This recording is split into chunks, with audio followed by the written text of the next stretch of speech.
All right, everyone, thank you and welcome to the Moga Bar Show. With me, I have a very special guest. I have Dr. Puya Abolfathi, from CEO and founder of Visual Space. And I apologize if I butchered your name, even though I No, was that's good. rehearsing it. Um, but it's actually quite the honor to have you here. Long story, I actually reached out to him several years ago when I was at a different company because I wanted to sort of know more about what his company was doing. And then recently researching virtual reality, I came across Visual Space again. And then I remembered, I was like, hey, let me see if I can reach out to him. And he was gracious enough to respond and agree to do the show. So thank you very much, sir. Please tell me a little bit about yourself and about Visual Space. Sure. Thanks, Gabe. Thanks for Yeah. inviting me to your show. And sorry about my children walking in the background. This is I'm in Sydney right now. We're in lockdown, so Yeah. and it's school holidays. So Yeah. it's a tough balance trying to work at home Yeah, I and imagine. take care of kids as well. Okay, so you asked about my background. Actually, I'm a biomedical engineer by training, and I studied engineering, biomedical engineering, because I was always fascinated by the intersection between human human sort of connection to the world and technology, and Mhm. how that plays into our culture as well as our way of growing as a society. And so the obvious application of that could be medicine. You know, we use technology to better our health or improve our condition. Mhm. But beyond that, there's a lot of fascinating areas in in current technology and in emerging technology. And one of those things is VR. For me, our connection with reality is based on the input to our senses, and then the processing and the output back into the world. If you think about that, you know, in the natural world, we do that using our sight and sound and touch and so on, and everyone has a common sort of same inputs. So you and I can be in a room together, and we can interact with the objects in the room. If I move something, you see it move, and so you know that there was a common reality between us. So what happens when we extend that to the virtual world? And if you then kind of go into that realm, you go, well, as long as my brain feels like what I see is real, then that is actually reality. But it's really important when that's shared with someone else as well, right? And that's the real potential of VR. If we can extend our reality beyond our physical world into a digital realm, and as long as we get all the bits and pieces right, which aren't quite there yet, then there's no reason for us not to be able to extend our culture and meaningful existence into something that's not physically here but is digitally presented. And so that was really the philosophical background behind why I was so fascinated with VR. And I spent about 15, 16 years working on a project first before I happened up on VR. I was working on a bionic glove to move paralyzed hands, and I can talk about that later as well. That was my PhD. I started working on this glove that would have artificial muscles so that people who paralyzed in their hand could use it to grasp and release objects and have and sort of get their abilities back to some extent. And that project kind of got stopped in 2017 because of various reasons, technology, marketing, and so on. And so I was at a crossroad of whether I'll go and get a real job or do something else. And because I was so fascinated with VR for so long, I thought I'd start a company around an idea, which was to bring hand interaction, haptic hand interaction into virtual reality, because I had that background already. And so me and a couple of friends of mine, we started Visual Space together back in 2017 with the idea of bringing hand interaction into virtual reality. So that's how Visual Space was founded. But in doing so, then until then, VR was just a concept in my head. I hadn't really tried it much, and I didn't know enough about it. But because we started with this idea that we didn't actually end up doing, we didn't end up doing the hand technology in VR. We learned everything we could about virtual reality at the time. 2017 was actually a peak when it came to enthusiasm around VR. Facebook had purchased Oculus a couple of years before, and they were really pushing virtual reality as a medium with a mission to bring a billion people into VR. Everyone was interested in it. All these VR companies were getting funded massively, and so the enthusiasm was high. And so we kind of like came into it in that phase. But then pretty soon after, that enthusiasm started to wane, because a lot of people realized that VR didn't really deliver all these promises, and there was a lot of also confusion about how to interact in different companies and different sort of VR players. Like you have like Oculus, then you've got Google at the time was still kind of toying around with VR. You have like Samsung, like all these companies like were doing stuff. HTC, everyone was kind of looking into it, and they were all expressing their way of interacting in VR, and it was all different. So there was a lot of confusion, and then a lot of like people started thinking that this is just a gimmick, and that it's only for gaming, and there's no real future in it. So the enthusiasm started to wane right around the time that we started Visospace. In the meantime, we were like thinking, what's the future of extended reality, and what kind of technologies are important to work on now to build that future. And we decided that when you're in a virtual world, when you put on a headset and you're in a virtual world, being able to move around that space is really important, and no one had really solved that problem properly for the masses. And so we came up with this idea of a vehicle in the form of a disc that actually presents itself as a hoverboard in virtual reality called the Alto. So we built this thing called the Alto.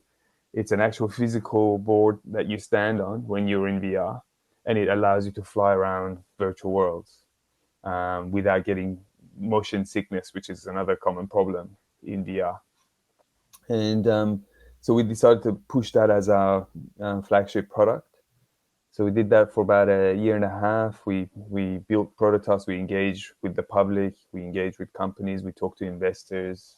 And in the end, after about a year and a half of doing that, we actually learned a ton about the industry, but we couldn't raise the funds. We couldn't raise enough interest from investors, particularly in Australia, which is much more conservative than sort of Silicon Valley and the US at large.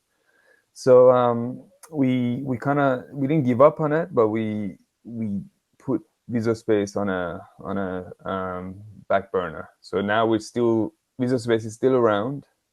We're turning the Alto project into an open source, and we're working on a smaller product called the Zest, which is actually a battery pack for the most popular VR headset from Oculus, called Oculus Quest, so that people can have a more comfortable and extended experience when they're using the Quest device. Okay. And in the meantime, we started our next company called Kinobionic. So Very good. Yeah. Before we get to Kinobionic, one of the things you said that I really liked is, virtual reality opening up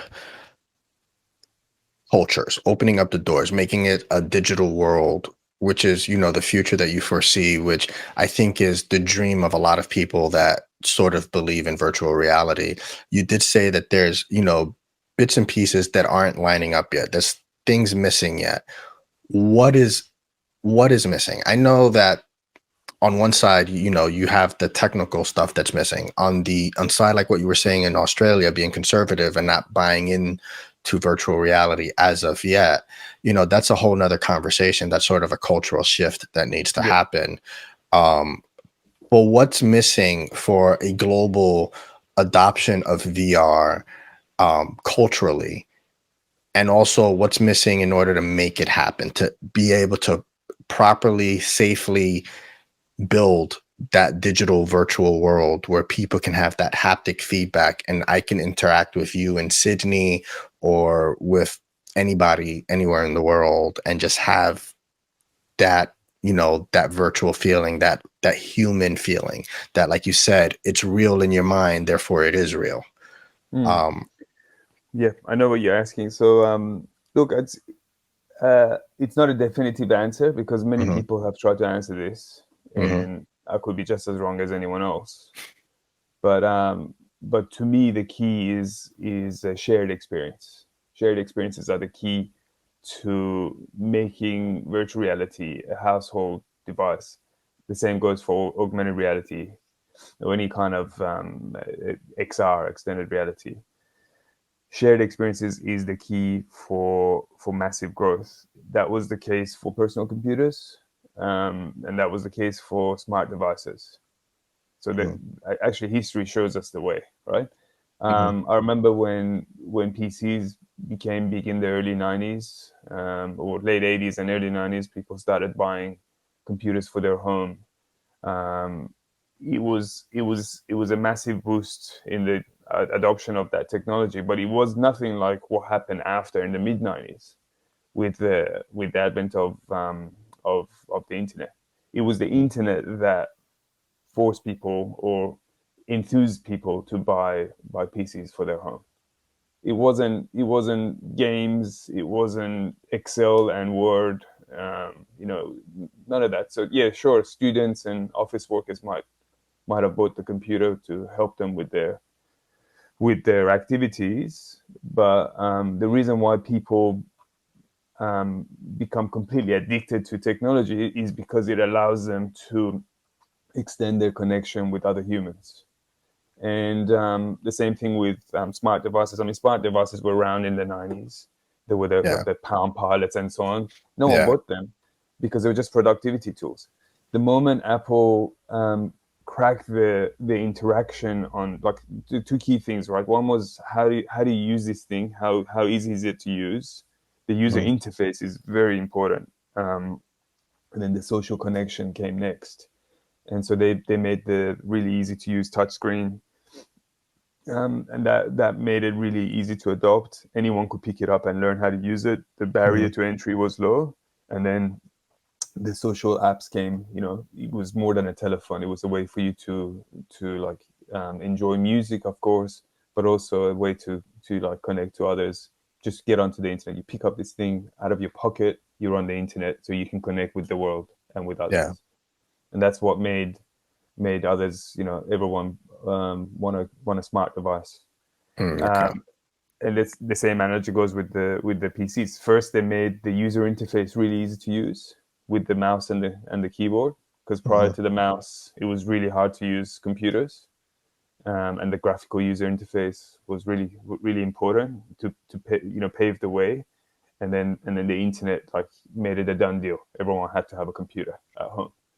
So yeah, then I use that same analogy and go, what is it for VR? We neither have the user interface that's going to pave the way yet. We don't really have that. We have some like aspects of it, but it's much more complicated than the mouse and the keyboard, and it's even more complicated than the touchscreen of smart devices, because now we have a 3D space around us, and we have our whole body as a way to interact with this virtual environment. And also the shared experience side is kind of clunky at the moment. So there's a mhm, lot of different apps where you could meet up with others and have a shared experience. But the user, again, the interfaces, the way you interact with them, they're all kind of up for grabs. No one's come up with the mouse for yeah, VR yet. You know, that moment hasn't occurred yet. Facebook is trying to do it, and I think they're doing a reasonably good job. I have my reservations with Facebook as a whole, but if I had to like be honest, they've done the best job so far when it okay, comes to creating the future, or paving the way for the future of virtual reality. But even they haven't really solved the problem yet. Yeah, I mean, I kind of feel like with virtual reality where we are, we're sort of like in the early 90s or late 80s, early 90s era of cell phones when the cell phones Yeah, were big and bulky.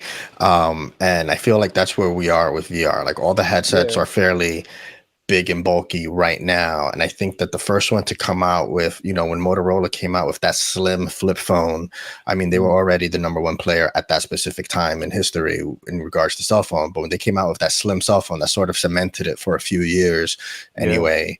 And I think that's where we're at. I think the first one to come out with something that looks good because people really do care about looks. We may not want to admit it, but they really do mm, care about looks more than anything. And I think that'll be a huge, huge bonus and a big, big win for virtual reality as a whole and virtual reality adoption. mm. Um, let's talk real quick about Kino Bionic because I know that you saying you sort of shifted your focus um, after working on Alto and you shifted sort of and I saw the product. So it's an exoskeleton and an exo glove, if I'm not mistaken. Yeah, Tell me a little bit about that and how does that tie into the greater your greater vision of basically human interaction because I feel like it's all part of it and it's all that's right. connected to VR. Maybe not directly, but indirectly, is very much connected, in my opinion. Absolutely, yeah, yeah. So this goes back to what I was saying. The reason why I started my introduction with my fascination with the intersection between humans and technology is because I've kept that common thread in everything I do, and all my decisions when it comes to the career is around that. I'm always looking for how I can leave an impact in that field. Mhm. So I mentioned that my PhD was on a bionic glove. Well, Kino Bionic is really a continuation of that life work. Um, in 2017, that project that I was a part of hit a block because it was actually being commercialized by a company in the UK who were trying to create a product out of this idea. But we created this thing called the Exoflex, which was more of an exoskeleton. It's the one that you saw on our website. The top picture is the Mhm. exoskeleton, which is actually a device for hand therapy. You put this exoskeleton on your hand and it moves your fingers, and it's used for people who've had hand injury or surgery. It does therapeutic movements, and it allows you to also move the device yourself with your own hand. So it's like a symbiotic relationship between your hand and this robot that's on your hand.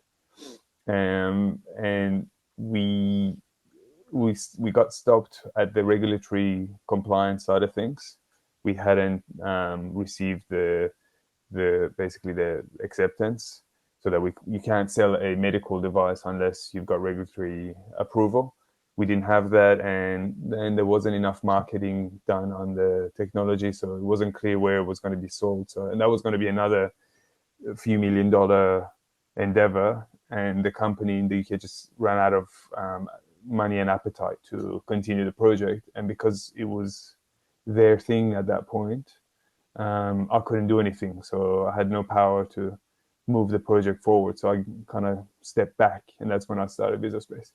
What's happened since then is that I renegotiated with that company to get the IP back from them, so that I could then start Kinobionic, roll that IP into Kinobionic, and then fulfill that original dream of creating an actual glove. Something you were talking about how important looks and aesthetics are, with respect to VR, and Yeah. that's true for anything, right? And so for for people who've got, let's say, spinal cord injuries, they're living with quadriplegia, so they can't like move their fingers. They might be able to move their arms, but their fingers are paralyzed. Mhm. They require hours and hours of carer help for their everyday needs, just to feed themselves, to put on their clothes, brush their teeth, groom themselves.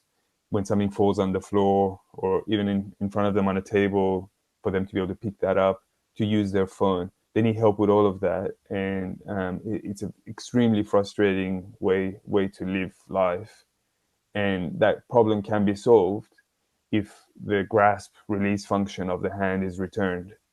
And the interviews that we did with quite a number of people living with this condition showed us that they'd be happy to put on a glove that would move their fingers for them, as long as it doesn't make them look like a robot, or as long as it doesn't draw additional attention to them and make them feel and look more disabled. Of Right, and that course. was actually a really key insight. And so it's really important for us to be able to build something that doesn't look like that first device, and that big bulky kind of exoskeleton looking thing, and Yeah. that actually looks more like a glove, that has tiny embedded actuators inside it, that works with your hand, that can actually move your fingers in a natural way, and that you can control that hand using another part of your body. So it could be your shoulder, like if you shrug your shoulder, it closes your hand, or ultimately it might even be thought controlled if we can tap into the brain or some kind of nervous pathway around the brain, or below it, right? So that's the That's dream, is to interesting. bring that function back to people who are paralyzed. And And if we can do that for the hand, then we can do that for the rest of the body. So we can that's amazing. potentially make someone who'll be able to walk again.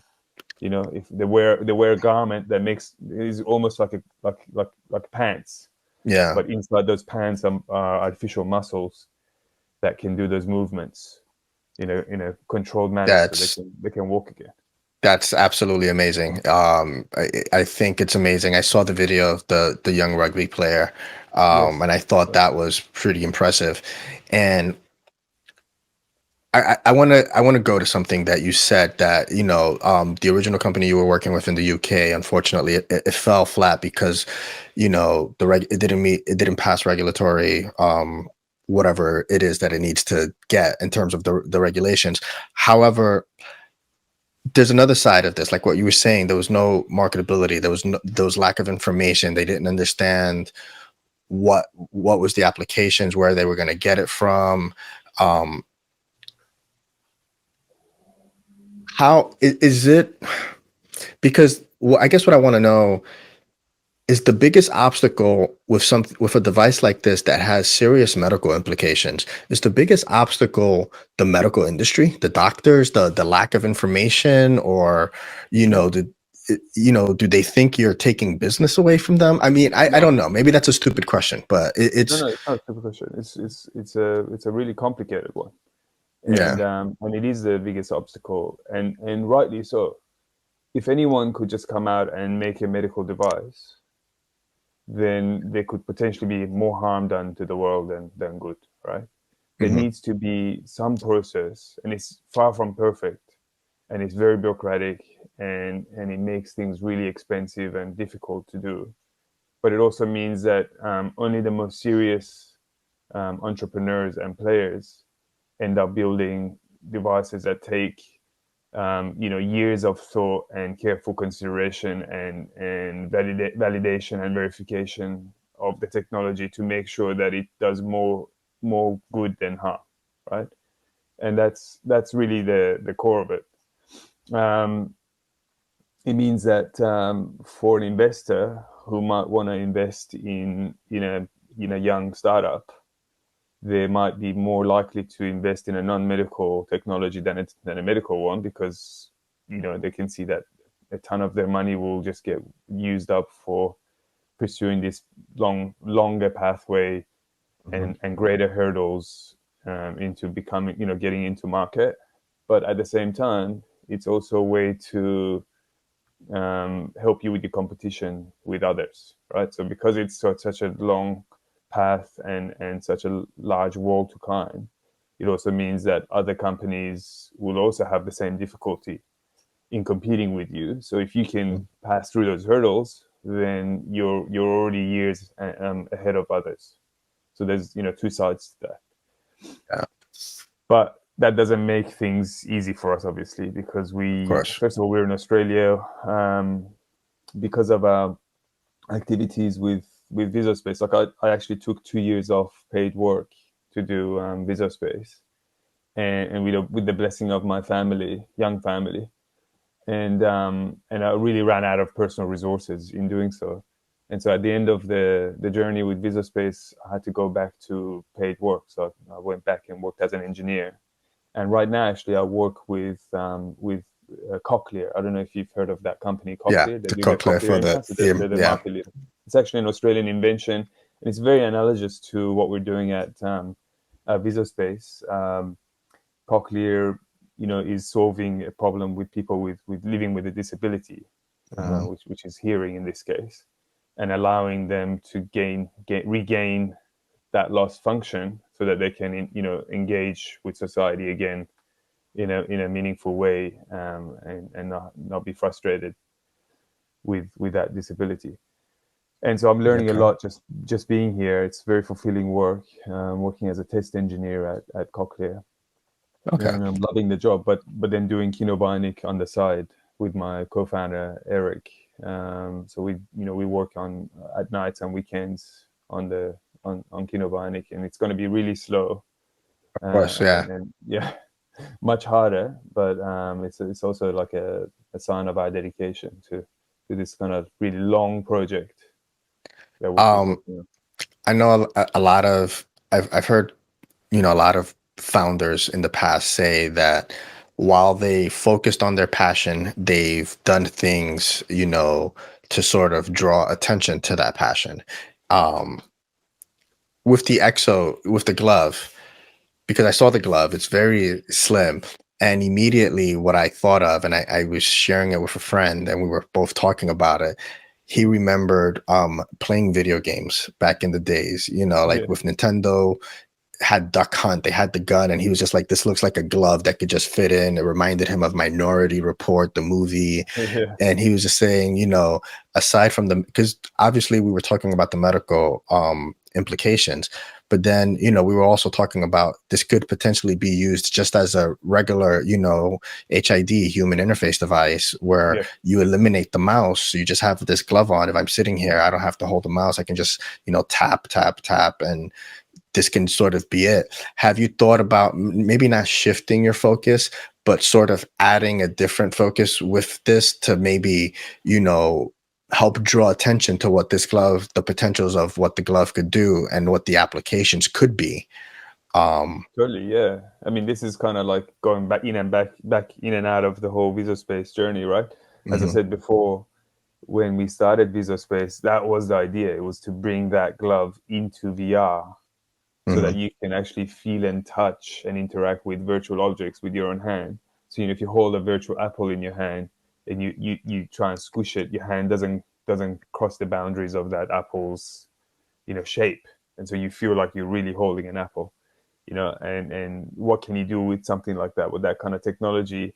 How does it fit into shared experiences, collaborations, medical kind of training? Can you use it to like train surgeons how to do surgery so that they practice in virtual bodies as opposed to cadavers, or even like, practicing on the field with real people? Like, obviously surgeons have to do that. yeah, When they start to do surgery, they have to make mistakes, and they make mistakes on people, right? We know that. yeah, And so what if they could make all their mistakes on a virtual body, so that the first time they cut open a real person, they've had like 10,000 hours of practice in VR, yeah, like pilots would do before they can do that. Well, that's impossible right now. You can't do that. So the best they can do is cadavers, which are not the best kind of analogy to human, because of the different kind of texture and so on. Or they use animal models, which is also harmful to animals.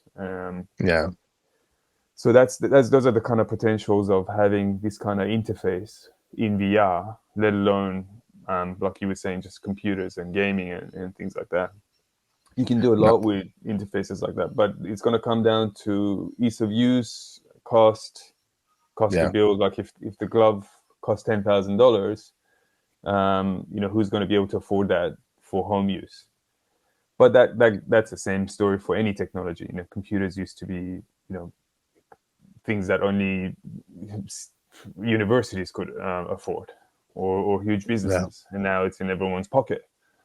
Of course, technology will become cheaper. So yeah, knowing that, the question is, which problems do we solve first, and then mhm, and then how does that expand into the sort of like the greater adoption? And for me, having been through this process a few times now with the startup world, the way I recognize the pathway is that you start with a small population who have a really, really deep problem. And so you're solving a huge problem for a small group first, who then love your device and your technology and your offering, and they can't live without it. And then you start going down, it's like a pyramid, then you go down to the next group who really appreciate what you've done and what you're doing, but they can almost like get away from it. They can use an alternate solution. It's not like you're the only person in town, but then you do that job really well so that they choose you, and then you go below them and there's another group, and that's that wider group. What you're offering them isn't a painkiller, but it's a vitamin. It's not essential to their life. It's just makes their life more interesting or useful. But they definitely don't need your device. They just want to have it, and so Okay. on and so forth. And then what happens that when you introduce a technology to the world like that, eventually it goes from being something people want into something they need. And that's what happened with computers, and that's what happened with smart devices. Nobody needed a smart device in the mid 2000s. They'd That's like to true. have one, right? But now we need it, right? Now Yeah. you can't take it away from them. And that's how technology works. So for us, that same kind of pathway would be to solve the problem for people with high disabilities, like people with spinal cord injuries. Yeah. Then the next group could be to work with people who are like recovering from stroke. So after you have a stroke, you often have one side of your body paralyzed. Yeah. So people recovering from stroke would have one bad hand and one good hand. Can we use this glove to help them recover function in their bad hand? So it's not something they need to live every day, because they still have a good hand and they can use their good hand to hold on to things. But this glove is helping them recover their function. And then below that group could be like, can we use the glove for people to like strengthen their hands? So it's just a hand Yeah. strengthening tool. It could be used for people like aged care. It could be a glove that old people wear. It might help with Parkinson's. It might help with being able to hold on to objects. Can it be used in factories for factory workers to hold on to power tools for longer without damaging their hand? Right. So now we're going down to that kind of group of people who don't really need your device, but your device just makes life better for them. And Yeah. then eventually it trickles down to, and so then as you do that, you're building more and more quantities of your product, and with the economy of scale you're able to make it cheaper and cheaper, and you Mhm. might like do away with certain parts of the mechanisms and technologies that might have been really useful and important for the first group, but for the lower groups it's not as important to have. So you can make your device cheaper and more accessible, and by that time it's like fourth generation, so you've really solved a lot of problems and you become the industry leader, and so on and so forth. And so So yeah, that's a path, I what's think. what's gonna be next for you then? You're working on this on weekends and nights and weekends with your co-founder. What's the next step? What's the next step for Kino You know Bionic? what? The next step would be to actually like finish building the device for just as a prototype initially Mhm. for a small group of people, and leave it with them, and demonstrate. And obviously that there's two sides to that. Either we demonstrate that this device really makes a huge difference in the lives of people who have this need, or we learn that actually it's more hassle than benefit for them, or it's too hard to use, or Yeah. that they don't really need it. They're happier just to get a carer to help them. We might Even learn either one. and so we move on to that or past that roadblock. How do we get past the regulatory roadblock and the marketing roadblock, the knowledge roadblock, the making sure Yeah, everyone knows and is aware? Because I think building a usable product, yes, it's very hard, but I think that sometimes that's easier than informing people about the usable solution, informing Yeah. them about this is what this can do. So we've been doing the background work on the regulatory side as well as the IP side. You know, you can't just focus on one thing. The difference with this device, if it's used for people with disabilities, to what the previous device was that got stuck. The previous device was a therapeutic tool, and that's a big word, therapy, because therapy means that you're actually bringing medical benefits to someone. And so then you have to prove that you're bringing that medical benefit, which means you have to do clinical trials. You'd have to get humans who use your device over a long period and ensure that their hands are improving, right? That's why the last device, the Exoflex, was so hard to bring to market. With the Kino glove, the sort of the glove version, which is just for people with disability, you're not telling anyone that their hands are going to be good again outside of the usage of the glove, right? It's not going to Mhm. improve their. It's not going to bring back their function. It's not going to rewire their brain. I mean, it might, but we're not going to say that. We don't know that. All we're claiming it's so your relationship with the regulatory side of the bringing technology to the world is all about the claims that you make. The Mhm. only claim we're making is that if you put on this glove can help you hold on to something. So it's not really, it's even a borderline medical device. It's not necessarily a medical tool. By definition, it is, if you read the definitions, but it's a very low end kind of medical claim. And so it could be just a class one, or if it's a class two device, it's not hard to prove the claims that we're making. We can just do that with a small group of people. So we've started that work already, just lining up all the documentation that we have to do and the standards that we have to adhere to. And so it's just a question of us knowing what are the steps that we have to take at which stage of our journey.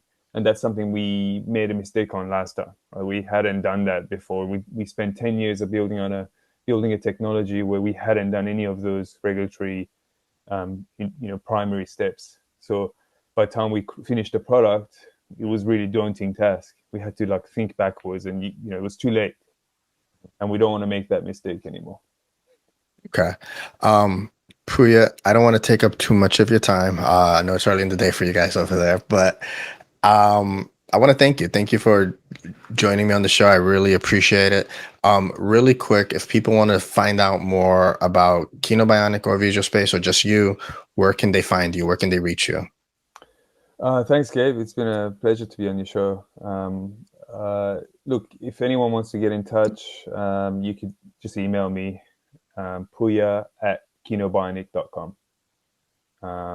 So Kino Bionic, KINOBIONIC.com, or you can go to our website and just post a message on our little message tool.